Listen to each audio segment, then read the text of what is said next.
네, 이번 주 정치권 소식 짚어보도록 하겠습니다. 네, 원영섭 국민의힘 미디어법률단 단장, 설주환 민주당 법률위 부위원장 나와 있습니다. 두 분 어서 안녕하세요. 오십시오. 네, 안녕하십니까. 예.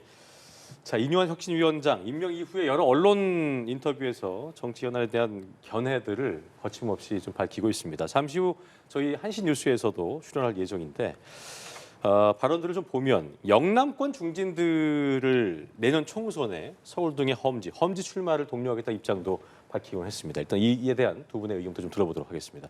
어떻게 좀 들으셨어요? 이뇨한 혁신위원장께서 굉장히 유쾌하신 부분은 맞는 것 같아요. 약간 이제 올려치면서 죽이려고 하시는 그런 유머 감각 같은 게 있으신 것 같은데 영남 스타 의원이라고 말씀하시는데 예를 이제 김기현 대표하고 주호영 의원을 드셨어요. 아마 그분들은 정치하면서 스타라는 이야기를 처음 들어보셨을 거예요. 자기에 대해서 스타라고 지칭하는 거는. 그리고 그분들이 스타 의원은 아니고 그리고 국민의힘의 스타 의원은 딱 두 분 계십니다. 스타 정치인은 예. 나경원 전 대표하고 오세훈 시장입니다. 이 두 분 말고는 스타라고 볼 만한 분은 사실은 없어요. 그러니까 중진 의원이시고 이분들이 이제 영남에 최적화되셨기 때문에 사실은 서울에서 출마나 수도권에 출마하면 당선이 어렵습니다. 당선이 어려운데 그러면 당선이 어렵더라도 죽더라도 어떤 큰 기여를 할 수 있는 게 있으면 서울 수도권에 출마하는 게 의미가 있을 수 있어요. 그런데 그동안 또 험지는 험지대로 밭을 갈아온 사람들이 있어요. 그 사람을 빼고 공천을 주는 거거든요. 그러면 그분들이 그 지역구를 계속 지키지 않아요. 당협위원장으로서 그 다음 선거인 대선이 있지 않습니까? 뭐 지방선거도 있지만 대선 때도 자리를 지키면서 조직을 관리를 해야 되는데 한번 낙선을 하면 또 떠나버리실 가능성이 많아요. 그러면 그 험지 열세 지역의 지역 당협은 또 황폐화됩니다. 그러니까 이게 그냥 대충 이렇게 뭐 여기서 인기 있고 현역 의원이니까 여기서 돌려막기 해서 꽂아넣으면 되지 않냐라는 그런 생각을 하다가 21대 총선에서 폭망했거든요. 그러다 보니까 이 부분은 이미 해서는 안 되는 그런 공천 방식이라고 검증이 돼 있습니다. 이 부분에 대해서 이제 뭐 여러 가지 이렇게 아이디어 차원에서 혁신위에서 말씀을 하신 것 같아요. 근데 그 아이디어가 뭐 해봐서 손해가 안 나는 뭐 성과는 없더라도 손해가 안 나는 정도면 해보셔도 되는데 해봐서 성과는 없는데 손해가 나요. 손해가 나고 다음 지방선거나 대선에도 그 해당 지역구에 악영향을 끼치기 때문에 저는 뭐 적확한 그런 방안은 아니라고 봅니다. 그렇습니까? 자, 우리 설주환 부위원장은 최근에 이뇨한 위원장의 거침없는 발언 어떻게 좀 평가하셨습니까? 그러니까 이건 뭐 요한 본색인가요? 저는 뭐 혁신 본색인지는 모르겠는데 드디어 본색이 나온 거죠. 그러니까 지금 크게 보면 저는 그렇게 생각을 해요. 지금의 국민의힘 김기현 대표 체제를 유시로 한 세력과 그다음에 지금 인요한 위원장으로 한 축이 뭐냐면 그 위에 저는 인요한 위원장 위에 김한길 국민통합위원장 김한길 통합위원장 위에 대통령 저는 이렇게 보여요. 그럼 대통령의 의중이라는 거예요. 그동안 가장 문제가 뭐였냐면 국민의힘에서 영남 물갈이. 그러면 아니 지금 용산의 대통령실에서 대통령을 1년 반 동안 참모를 하면서 그 뜻을 같이 하시는 분들이 이제 출마를 하신다고 얼마 전에 뭐 한 공공연하게 한 30석 정도, 40명 정도가 명단에 돌 정도였잖아요. 그러면 이분들이 어디 가려고 하겠어요? 대부분 출마 예정지를 보면 다 영호나 대부분이 그래요. 대부분. 물론 충남도 있고 서울도 있습니다만은. 그렇기 때문에 저는 이거 물관리를 해야 되는데 어떻게 물관리를 할까? 이거 고민을 했을 거예요. 그럼 그때 공천 때 이거 할까? 너무 늦었잖아요. 그렇다고 한다면 오히려 이번에 혁신을 띄우면서 저는 이런 보관이 있었을 거라고 생각합니다. 인요한 위원장의 첫 어떤 말은 통합이었어요. 그렇지만 통합을 저는 이것은 그냥 하나의 뭐 표면에 띄우는 하나의 위장막이라고 생각을 하고요. 이 뒤에는 영남 물갈이를 지금 이제 본격적으로 하겠다. 뭐 주호영 의원, 김기현 대표, 뭐 한간에 그런 말씀 많았어요. 김기현 대표 같은 경우는 특히 울산에서 한 번 더 하면 뭐하냐. 그렇지만은 저는 이분들이 예를 들어 물갈이 대상이 되면 그 이하는 그냥 자연적으로 다 물갈이 대상이 된다고 보거든요. 그렇다고 한다면 저는 용산의 어떤 참모들이 내려갈 곳에 이미 물갈이 작업은 이제 시작되겠구나라는 생각이 좀 듭니다. 그렇군요. 이재명 대표와 윤석열 대통령의 만남에 대한 정치권의 어떤 관심이 계속 주목되고 있는 상황인데 이 부분에 대해서도 이제 윤 대통령이 이재명 대표와도 만나야 된다. 또 민주당 향해서는 과거 김대중 정부처럼 포용 정치해야 된다 이런 표현을 얘기했었는데 그러니까 생각 달라도 뭐 이재명 대표를 만나야 된다는 의견을 밝힌 것 밝힌 것 같아요. 근데 이 부분에 대해서는 어떻게 좀 생각하고 계십니까? 그동안 이제 대통령께서 이재명 대표를 만나지 않고 있습니다. 이 부분과 관련해 가지고 계속 이제 뭐 그 인유한 위원장뿐만이 아니라 국민의힘 내부의 일각에서는 만나야 된다는 의견이 계속 나오고 있는데 제가 참 이 답답해 가지고 조금 더 이런 냉정한 자기 객관화를 좀 해야 될 것 같아요. 국민의힘이나 용산에서. 그러니까 이번 그 20대 대통령 선거의 대의 그게 뭐냐를 한번 생각을 해보셔야 되거든요. 그러니까 어떤 선거든 대의가 있잖아요. 그 대의라는 거는 그 정권을 만들어낸 지지자들의 열망에 공통점이 있는 거예요. 그 공통점이 뭔지를 한번 우리가 복기를 해볼 필요가 있는데 대통령 선거에서 윤석열 후보를 지지하신 분들이 윤석열 후보를 좋아서 지지를 한 걸까? 그게 아니라 이재명 같은 사람이 대통령이 되면 안 되기 때문에 지지를 한 걸까? 중도층 이야기 많이 하죠. 뭐 서울 수도권 중도층 항상 이야기하고 하는데 중도층에서 그러면 윤석열 대통령 후보께 투표를 한 사람은 윤석열 후보가 그 당시에 굉장히 합리적이고 중도적이어서 투표를 했을까? 아니면 자기가 생각해도 이재명 같은 사람이 대통령이 되면 안 되기 때문에 윤석열 후보를 투표를 했을까? 그걸 한번 냉정하게 살펴봐야 돼요. 근데 만약에 그냥 그 윤석열 후보가 너무 좋아서 지지를 한 거다. 그런 분이 압도적으로 많다 그러면 이재명 대표하고 만나도 돼요. 아무 문제가 없습니다. 그런데 이재명 대표가 너무 싫어서 이재명 후보 같은 분이 정치하는 게 너무 싫어서 윤석열 후보를 일종의 수단으로서 지지하신 분들이 절대적으로 많다 그러면 만나면 안 되는 거예요. 그러면 내가 대선에서 당선된 그 지지 세력의 믿음을 배신하는 거라고요. 그런데 지금 이제 시간이 많이 흘러가지고 그때 우리가 어떤 상황이었는지를 복기를 못 하고 있어요. 그러면 다시 그 시계를 돌려서 지방선거 대선의 컨벤션으로 이겼다고 했죠. 그 당시에 이재명 대표가 계양구로 국회의원 되려고 지역구 옮기고 송영길을 다시 그 서울에 출마시키고 그런 과정이 있었어요. 그러니까 그걸 보면서 당연히 이런 이제 그 민주당에 투표를 하면 안 되겠구나라고 하는 역풍으로 선거가 이루어진 거라고요. 그게 정신은 같은데 그 정신이 긍정의 정신이 아닌 이재명 대표에 대한 부정의 정신이 훨씬 강한 거예요. 근데 이번에 강서구청장 선거를 한번 보자고요. 강서구청장 선거 그 이재명 대표가 자기 사법 리스크 때문에 단식하느라 사실은 강서구청장과 관련해서 전혀 관여를 못한 거나 다름이 없어요. 실제로 선거운동할 때도 제가 볼 때는 강서구청장 선거에 부정적인 효과가 있을까 봐 딱 한 번 마이크 잡고 그냥 빠져나온 거예요. 그래서 대승했어요. 그런데 지금 와가지고 이제는 강서구청장 선거를 졌으니까 대통령이 이재명 대표를 만나야 된다. 그거는 지금 우리가 선거를 치르면서 나타난 국민들의 대의를 전혀 반대로 해석을 하고 있는 거예요. 그런데 이렇게 반대로 해석하는 사람들이 꽤 그 국민의힘이나 그 용산이나 여권에 많이 포진하고 계시다라는 게 이게 굉장히 좀 우려스러운데 만약에 이런 만남이 일어나는 그 순간 그 지지의 대의, 대통령에 대한 지지의 대의는 증발해 버리는 거예요. 근데 그렇게 위험한 거를 지금 뭐 좋은 게 좋은 거 아니냐, 뭐 만나면 괜찮은 게 아니냐, 뭐 옛날에도 그러지 않았냐, 그거는 전혀 현실적인 그 정치의 상태를 이해를 못하고 지금 조언을 하고 있는 거고 그 부분에 대해서 뭐 어떤 결론이 나오든지 지금 현재 가지고 있는 정무적인 상황을 냉철하게 인식하고 뭐 국민의힘도 범여권이 자기 객관화를 좀 더 냉정하게 하면서 어떤 그 다음 스텝을 밟아 나갔으면 좋겠습니다. 그 통합을 강조했지만 아닌 건 아니다라는 말씀이신 거예요? 그렇죠. 더 중요한 거는 통합이라는 게 그렇습니다. 통합이라는 거는 그냥 진흙을 무질서하게 뭉치는 게 아니라 뼈와 살을 만들어가는 과정인 거거든요. 머리가 있어야 되고 팔다리가 있어야 되고 몸통이 있어야 돼요.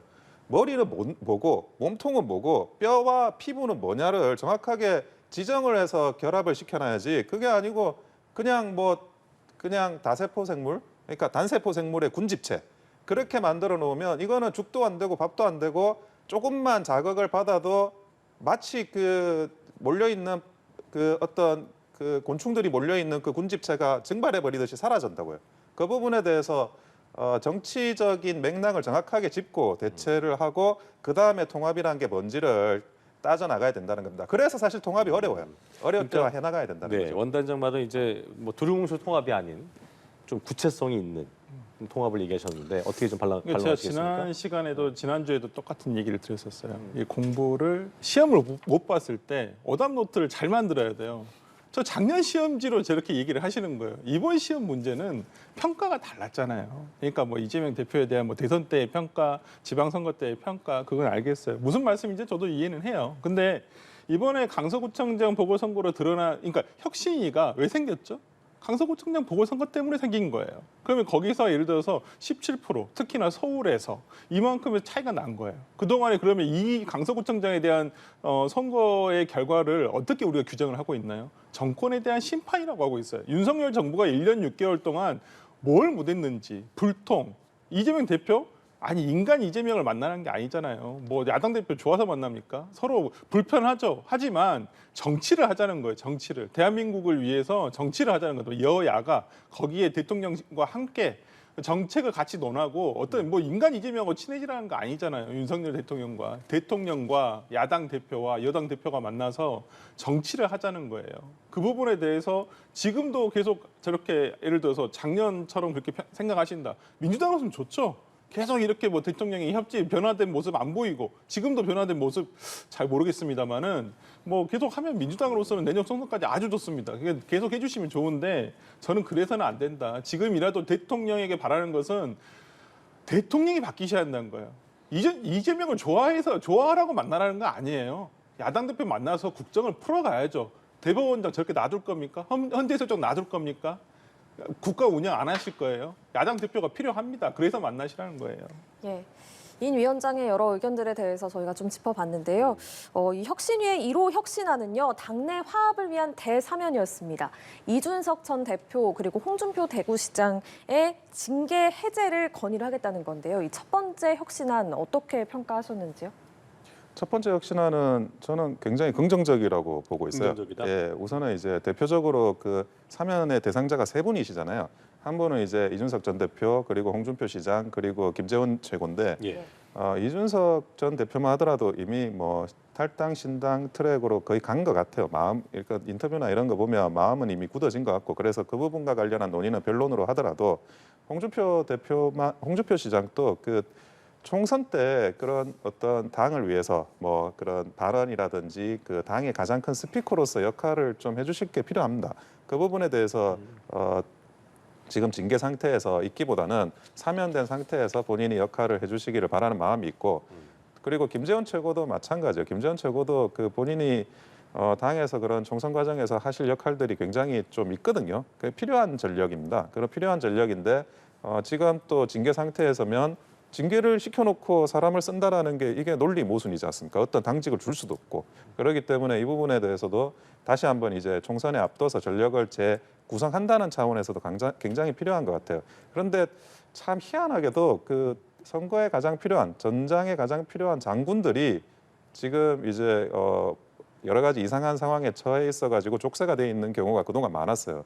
21대 총선만 하더라도 그때도 차포마상 다 떼고 지금 장기 두는 그런 상황이었는데 그렇게 되면 안 된다는 거예요. 누가 이 선거에 필요한 전력인지는 그거는 뭐 아시잖아요. 우리가 어느 정도 다 알고 있습니다. 그런데 21대 때 과연 그 총선에서 그런 차포마상 그 전장에서 싸워야 할 장군들을 제대로 가동했을까요? 저는 전혀 그러지 않았다고 봐요. 그런데 그런 상황들이 두 번 다시 재현이 되면 안 됩니다. 이번 총선에서 다시 실패하면 안 되기 때문에 뭐 오히려 그런 분들이 묻혀 있어요. 사실은 냉정하게 뭐 일을 하다 보면 조금의 그런 흠이나 이런 것들 발생할 수 있고 뭐 마음에 안 드는 부분 충분히 발생할 수 있습니다. 하지만 그 장군이 전장터에 나가지 않는데 어떻게 그 전장에서 승리를 이끌 수가 있겠습니까? 그런 부분에 대해서 이번에 그 사면은 대환영이고 앞으로 뭐 추가적인 그런 논의들도 꽤 있을 거예요. 누가 선수인지 다 아니까 그런 분들은 속속 이제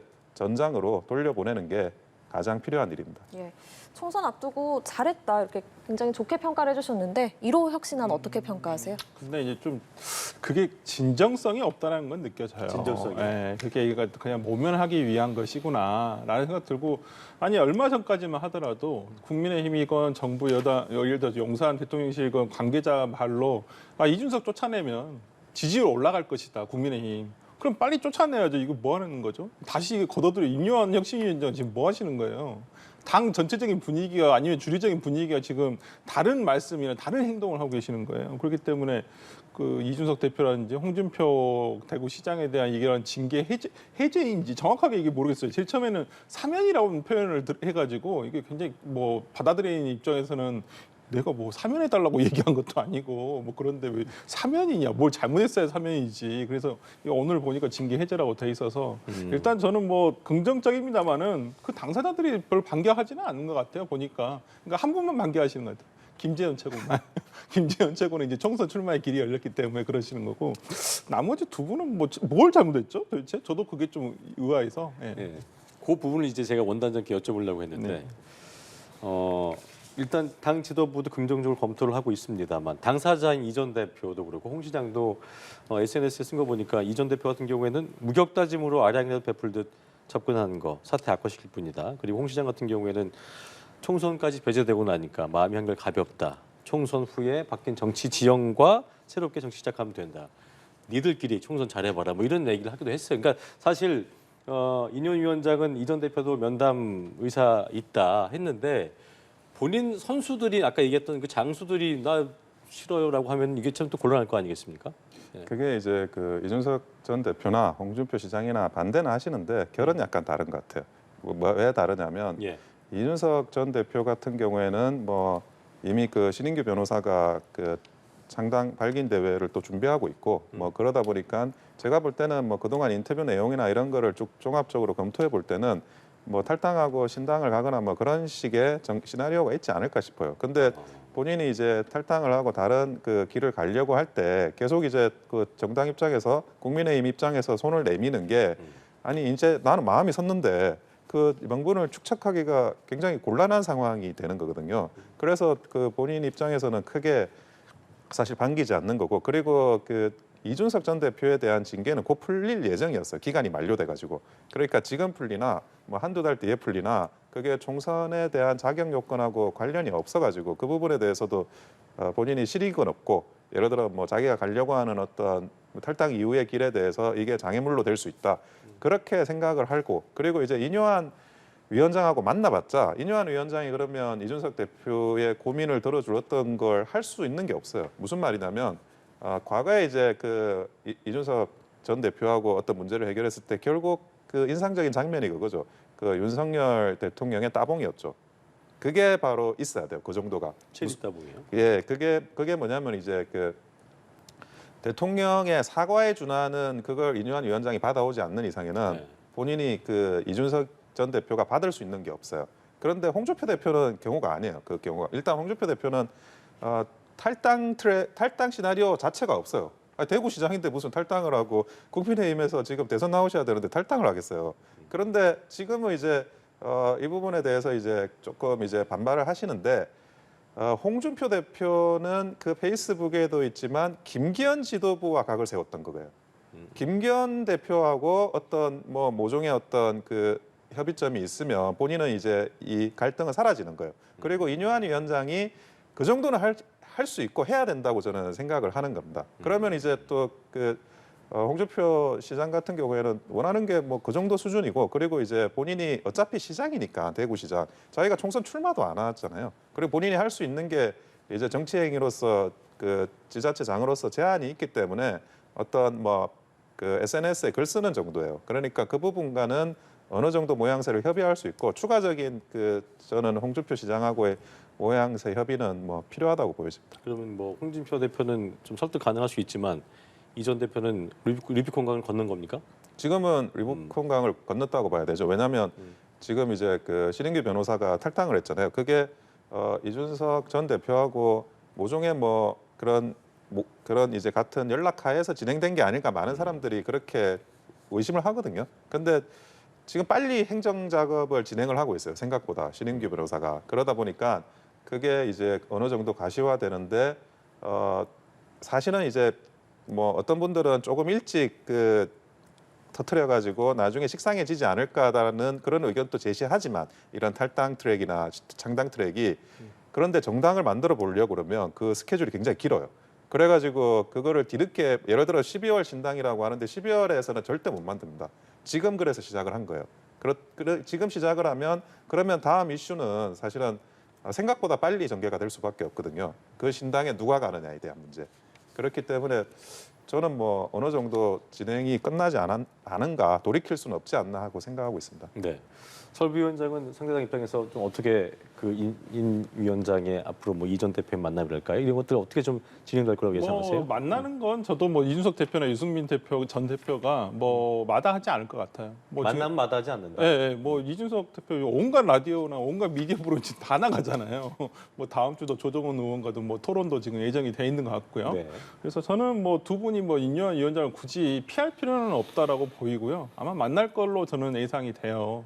뭐 어떤 얘기를 하던 간에 그렇지만 뭐 나와서 하는 얘기는 별 우리가 기대한 만큼의 어떤 시너지 효과가 나올 수는 없다. 왜냐면 진짜 아까 그 원 변호사님이 말씀해 주셨지만은 당시에 그 이준석 대표와 그 윤석열 대통령 간의 그 대선 과정에서의 따봉 그 국회에서의 그러한 것들 그 정도의 임팩트가 있어야 되는데 이준석 대표 두 번 속지 않는다 그랬거든요. 이제는 두 번 속지 않겠다. 두 번 속으면 바보다. 이런 식으로 얘기를 과거에 본인이 밝혔어요. 이미. 저는 그런 면에서라면 뭐 만나는 것이나 뭐 이런 부분에 있어서는 이준석 대표는 당분간은 뭐 두 분 다 이준석, 유승민 대표 뭐 본인들 말 맞다 하나 12월 말까지 어느 정도 행보를 독자적으로 하지 않을까라는 생각이 들고요. 저도 아까 원 변호사님 정확하게 지적하셨어요. 신 변호사 같은 경우는 제가 알기로도 저도 이제 방송하면서 같이 많이 좀 이렇게 친분이 있는데 저희가 옆에서 듣기로도 창당 작업에 그 필요한 시간이 딱 그 정도 시간이 든다라는 거예요. 그 물리적인 시간이. 그렇기 때문에 뭐 그냥 후다닥 할 수 있어서 뭐 일주일 만에 당을 만들 수가 없는 상황이고 선관위에서의 행정 절차라든지 이런 부분들을 다 거쳐야 되기 때문에 지금이 거의 막바지죠. 지금 하지 않으면 신당을 정말 창당하기가 너무 힘들고 뭐 신인규 또 한간에는 뭐 거기에 이준석 대표와 유승민 뭐 어떤 선발대 아니냐라고 하는데 제가 아는 선에서는 제가 뭐 신인규 변호사한테 직접 듣기로는 그런 상황은 아니다. 이준석 대표와 뭐 천하람 위원장 같은 경우는 상당히 만류를 했다 그래요. 좀 기다려라. 뭐 벌써 나갈 필요가 있냐 이런 식으로 좀 만류를 했는데 저는 신인규 변호사는 오히려 독자적인 좀 노선을 걷는 것 같아요. 제가 봤을 때는 독자적인 어떤 창당 노선, 본인이 뭐 이거에 정치 실험을 하고 있는 것 같아서 뭐 저는 한번 지켜봐야 되지 않을까 싶습니다. 예. 알겠습니다. 내일은 이태원 참사 1주기 추모 대회가 열리는데요. 여기 인요한 혁신위원장은 개인 자격으로 간다고 하고요. 다만 여기서는 윤석열 대통령의 참석 여부를 놓고 여야의 입장이 엇갈리고 있습니다. 예. 우선은 그 추모제 참석하고 안 하는 게 그 결정에 따라서 뭐 그 대통령의 추모 의사가 있고 없고가 정해지는 건 아니에요. 당연히 이태원 참사 때 희생자들에 대해서 추모하는 마음은 대통령뿐만이 아니라 모든 국민들이 다 가지고 있는 거라고 저는 생각을 하고 있고요. 다만 이제 이 행사 자체는 그 민주당의 공동 주최더라고요. 공동 주최 형식을 따르다 보니까 이게 약간 좀 정정화되지 않을까 그런 우려를 하고 있고 그러면 오히려 그 유가족들에 대해서 굉장히 민폐가 될 수가 있습니다. 그런 부분에 대해서 판단을 한 게 아닌가 하는 생각이 들어요. 그런데 뭐 최근에 이렇게 언론에도 많이 나오는데 유가족들 대다수의 많은 분들이 또 그 겸허하게 이렇게 그 돌아가신 고인들을 기리면서 잘 이렇게 힘든 시간을 보내시고 계신 것 같아요. 그 부분에 대해서 국민들이 모두 다 추모를 하는 마음은 그 진정성은 변함없을 거라고 생각을 하고 있고요. 그리고 이제 또 국민의힘에서 상당한 분들이 또 갑니다. 그리고 이만희 사무총장도 가세요. 그 인요한 혁신위원장님도 가신다고 하고 그러다 보니까 뭐 국민의힘에서 전혀 또 이 행사에 참여하지 않는 건 아닙니다. 다만 이제 불필요한 그런 이제 그 정계나 이런 것들에 대해서 오히려 저 유가족을 더 배려하는 차원으로 그렇게 한다라고 보시면 될 것 같습니다. 민주당 쪽에서는 윤석열 대통령이 직접 참석을 해서 유가족에게 사과해야 한다 이런 입장이잖아요. 뭐 저는 그게 필요하다고 봅니다. 그러니까 뭐 민주당 공동 주최 행사 이 과정에서 서울광장 때문에 그런 일이 벌어졌었는데요. 지금은 아예 빠졌거든요. 뭐 어떤 야당에서 주최를 하는 행사가 아닙니다. 이제 그 장소를 이제 신고하는 과정에서 이제 필요해서 이제 야당이 도와드렸던 것인데 오히려 대통령실에서 이런 말씀, 정치 집회 아니냐라고 하니까 오히려 야당은 다 빠졌거든요. 그렇다고 한다면 저는 대통령이 오시게 된다면 어찌 보면 대통령 행사예요. 가장 그러니까 대통령이 여기 참석하시면 누가 제일 주목받겠어요? 대통령이 제일 이재명 대표가 주목받겠어요? 대통령이 가장 주목받으세요. 그리고 유가족의 손을 한 번씩 잡아주시면서 그렇게 위로하는 모습을 보여주는 게 누구나 상식적으로 생각해봤을 때 대통령의 지지율을 올릴 수 있는 뭐 꼭 지지율 때문에 가시는 건 아니라고 하겠지만은 그래도 대통령에 대한 어떤 태도 변화를 느낄 수 있는 하나의 장면이 될 수 있을 텐데 참 아쉽습니다. 네. 예. 윤석열 대통령이 박정희 전 대통령 추도식에 참석한 데 이어서 어제는 보수세가 강한 경북을 방문을 했습니다. 이 행보는 어떻게 보셨는지요? 고정 지지층에 대해서 좀 말씀을 드리려고 하는 부분이 있는데요. 국민의힘이나 아니면 이런 여러 가지 재반 세력에서 고정 지지층을 뭐 잡아놓은 물고기, 집토끼 이러면서 폄훼하는 경우가 굉장히 많아요, 사실은. 그런데 고정 지지층과 관련한 이런 사람들이 중도층하고 좀 성향이 다른 게 뭐냐면 이분들은 계속 이제 학습을 하고 기억을 합니다. 그러니까 과거에부터 있었던 일들을 기억하고 잊지를 않아요. 잊지 않고 그걸 이제 다음에 자기의 정치 행동을 할 기회가 있을 때 그 행사를 하게 되거든요. 근데 대표적인 게 이제 유승민 의원 같은 분이에요. 유승민 의원이 그 귀하다는 TK 중진이고 그리고 뭐 경제정책 그리고 국방위원장 하면서 안보관 그리고 심지어 자기 계파가 있는 사람이었어요. 계파 있는 정치인이 국민의힘에도 굉장히 드문데 그런데도 불구하고 유승민 의원이 어떤 지지율이나 이런 게 고정 지지층에서 살아나질 않는 거예요. 아무리 뭐 토론회 가가지고 말도 잘하고 에티켓도 좋아도 고정 지지층에서는 그 지지세가 살아나지 않아요. 그거는 국민의힘의 고정 지지층이 어떤 학습과 기억을 통해서 결론을 내려버렸거든요. 한번 이반된 지지층의 그 지지가 다시 돌아오지 않습니다. 그리고 그거는 국민의힘뿐만이 아니라 민주당의 호남을 포함한 고정 지지층도 똑같아요. 어느 고정 지지층이든 그렇게 돼요. 근데 대통령께서 이제 강서구청장 보궐선거 패배 이후에 뭐 국민의힘이든 용산이든 약간 그 전에 했던 행보를 아예 뭐 부정한다든지 뭐 그거를 이제 좀 고정 지지층하고 굉장히 상반되는 행동을 조금 하셨는데 그게 뭐 반국가 세력이든 뭐 이념 가치 주장이든 이런 것들이 계속될 거라고 생각한 사람은 별로 없어요. 고정 지지층 또 어느 타이밍에는 민생이나 경제로 옮겨가야지 또 선거를 치러야 되니까 그 부분에 대한 생각을 다 하고 있었는데 그거를 옛날에 했던 거는 다 잘못됐고 이제는 바뀌어야 된다는 식으로 나오니까 그 과거의 생각을 또 따라갔던 사람들 입장에서는 그 생각이 굉장히 지금 좀 다르게 느껴지는 부분이 있었고 그게 흔들린 거예요. 그러니까 경북에서 오히려 부정평가가 역전되는 상황까지 발생을 하고 그런 상황이 있었는데 이번에 박근혜 대통령 또 만나고 안동에 이제 유림에 가가지고 말씀드리고 이런 것들은 일단은 고정 지지층을 확보하는 차원에서 굉장히 유효하게 작업을 하신 거예요. 그러니까 일단은 고정 지지층 확보하고 그리고 중도로 나가는 겁니다. 역대 뭐 민주당이든 누구도 다 똑같아요. 예를 들어 뭐 노무현 대통령도 마찬가지잖아요. 동진 정책 계속 하지 않았습니까? 그러면서 또 자기 기반이 있으면서도 동진 정책을 하는 그런 방식으로 풀어나가야 되고 그 부분에 대해서 그 컨트롤을 뒤집거나 쉽게 그걸 움직이려고 하는 것보다는 조금 더 다르게 접근을 하는 게 반드시 필요하고 그 과정에서 잘 하셨다고 생각합니다. 어쨌든 우선은 자기 박 관리다. 자기 고정 지지층한테 관리를 해야 되는 거죠. 예, 어떻게 해석하셨습니까? 그러니까 이번 강서구청장 패배의 원인이 보수가 결집을 안 해가지고 졌나요? 아니잖아요. 왜 이렇게 중도에 대한 너무 그쪽만 싸고 돈다.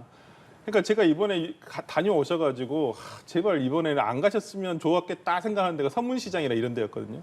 대표적으로 우리가 보수의 힘을 얻기 위해서 길을 얻기 위해서 가시는 데가 서문시장 가시잖아요 매번. 근데 이번에 역시나 박근혜 대통령은 그렇다 쳐요.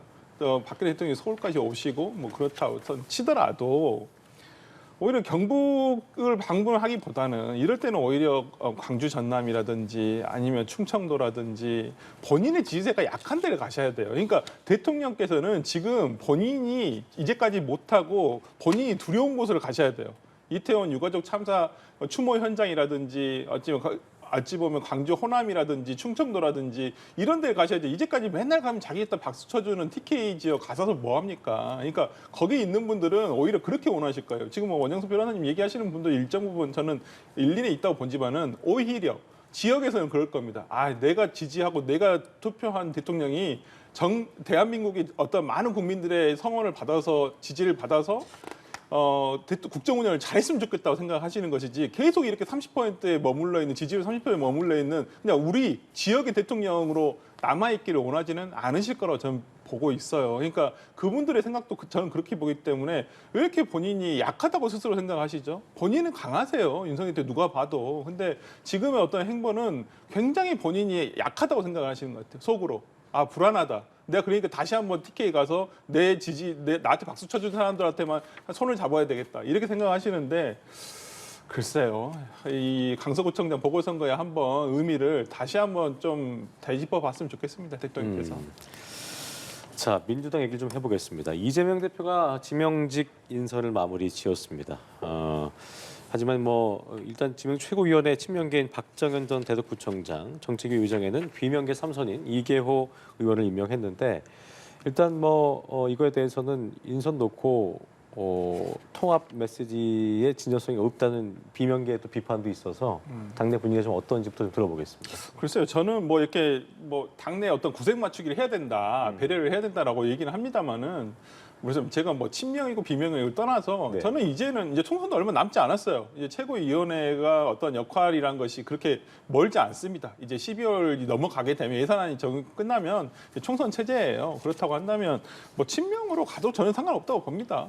이거 거기에 대한 평가는 나중에 당원들과 국민들로부터 받기 때문에 저는 정치 행위를 하는 데 있어서 굳이 이렇게 예를 들어서 이걸 배려를 받고 싶어하는 사람도 없는데 굳이 이렇게 비명계에서 이걸 구색 맞추기를 한다? 비명계에서도 불만이 많다는 건 압니다만은 저는 오히려 하나의 색깔로 가서 거기에 대한 결론으로서 어떤 평가를 받으면 된다고 보여요. 정치 행위에 있어서는. 그렇기 때문에 저는 오히려 어떤 계파 안배보다는 지역 안배가 더 우선된 것 같아요. 충청도와 호남 이렇게 해가지고 저는 지역 안배 위주로 한 것 같아서 저는 그렇게 그리고 이분들이 크게 최고위에서 발언이 세신 분들도 아니세요. 그렇기 때문에 큰 비중이 없다고 봅니다. 저는. 네. 상대당 입장에서 어떻게 좀 보셨어요? 사실은 이게 굉장히 의미 있는 그 비명계가 받아들일 때는 시그널로 해석은 될 수는 있어요. 무슨 말이냐면 그 박정현 전 대덕구청장이 활동을 하고 계신데 총선에 대비한 활동을 하고 계신 걸로 저는 알고 있는데 거기에 민주당 현역 의원이 있어요. 민주당 그 박영수 의원이신가요? 예. 그분이 있어요. 그러니까 민주당 현역 의원이 있는데 그 현역 의원이 있는 지역구에서 활동하시는 분을 최고위원으로 꽂았다는 거예요. 근데 최고위원은 이게 보통 당직이 아닌 게 다른 당직들은 공천과 관련이 없습니다. 그런데 최고위원은 공관위를 구성할 때 최고위원회에서 의결을 해야 되거든요. 그렇기 때문에 최고위원회는 공천과 관련이 있는 그 당직이 될 수밖에 없습니다. 차라리 다른 당직을 주면 그거는 공천하고 상관없으니까 그냥 그래도 신인 어떻게 해보려고 하나 보다. 그건 아무도 상관 안 해요. 근데 최고위원은 공천하고 관련이 있는 당직이에요. 이 공천하고 관련이 있는 당직을 기존의 민주당 현역이 있는데 거기서 활동하는 분을 최고위원으로 준다. 그러면 누가 보더라도 기존의 민주당 의원한테는 현역 의원한테는 나가라는 뜻이거든요. 이게. 그게 의심을 하는 수준이 아니라 이 정도를 의심하면 좀 정치판에 있으시면 안 되고 이 정도는 확신을 가지게 돼요. 다른 사람들은. 그러면 다른 사람들은 뭐냐? 다른 현역 의원들도 요 방식으로 그러면 정리되는 거 아니냐? 이런 시그널을 사실 비명계한테 다 준 거예요. 그거는 오히려 그 반대로 친명계한테는 내가 기존에 현역 의원이 있는 자리가 있다고 하더라도 내가 최고위원 선정하는 거 봤지? 이렇게 또 그분들한테는 긍정적인 시그널을 또 주시는 거고. 그러니까 시그널이라는 차원에서는 예를 들어 현역 의원을 최고위원 줄 수도 있었잖아요. 원래 지역구 원회라고 하더라도 그 지역구를 들고 있는 당협위원장을 또 최고위원 줄 수도 있었잖아요. 그게 아닌 거예요. 그렇기 때문에 이 부분과 관련해서 비명계의 반발은 굉장히 이해되는 부분이 있고요. 이 부분 어떻게 되든지 간에 그 서로 간의 대결 구도, 파국은 저는 피할 수는 없을 거라고 봅니다. 예, 알겠습니다. 오늘 두 분 말씀 여기까지 듣겠습니다. 원영섭 국민의힘 미디어법률단장, 설주환 민주당 법률위 부위원장 오늘 함께했습니다. 고맙습니다. 고맙습니다. 네.